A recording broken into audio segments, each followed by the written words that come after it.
మరో 20 ఏళ్లు చంద్రబాబు ముఖ్యమంత్రి అన్నారు నారా లోకేష్. అనంతపురం జిల్లా యువ చైతన్య యాత్రలో భాగంగా విద్యార్థులతో ముఖాముఖిలో పాల్గొన్నారు లోకేష్.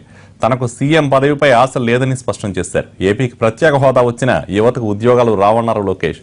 ప్రత్యేక ప్యాకేజీతో ఉద్యోగాలు వస్తాయి కనుకే ప్రభుత్వం దానికి అంగీకరించినట్టు తెలిపారు. మరోసారి ఏపీకి అన్యాయం జరగకుండా ప్రత్యేక ప్యాకేజీకి చట్టబద్ధత కల్పించాలని సీఎం చంద్రబాబు డిమాండ్ చేస్తున్నట్టు వివరించారు. ప్రస్తుతం చెలామణిలో ఉన్న 100 నోట్లు చాలని 500, 1000, 5,000 రూపాయల నోట్ల రద్దుకు టీడీపీ పోరాడుతుందన్నారు లోకేష్. ఇప్పుడు మీరు ఇక్కడ ఉన్న నాయకులందరూ చెప్తున్నారు, ప్రత్యేక హోదా వస్తే ఉద్యోగాలు వస్తాయి. అది తప్పు. ప్రత్యేక హోదా వల్ల ఉద్యోగాలు రావు. స్పెషల్ ఇన్సెంటివ్స్ వల్ల ఉద్యోగాలు వస్తాం జరుగుతుంది. నార్త్ ఈస్ట్ స్టేట్ లో ఇచ్చింది స్పెషల్ ఇన్సెంటివ్స్, అంటే పన్ను రాయితీలు కానీ సర్వీస్ ట్యాక్స్ రాయితీలు కానీ అవి ఇస్తాం జరిగింది. దాంట్లో భాగంగా మనకు కూడా స్పెషల్ ఇన్సెంటివ్స్ ఇస్తాం జరిగింది. పన్ను రాయితీ కాకపోయినా మనకి ఇచ్చిన యాక్సిలరేటెడ్ డిప్రిసియేషన్.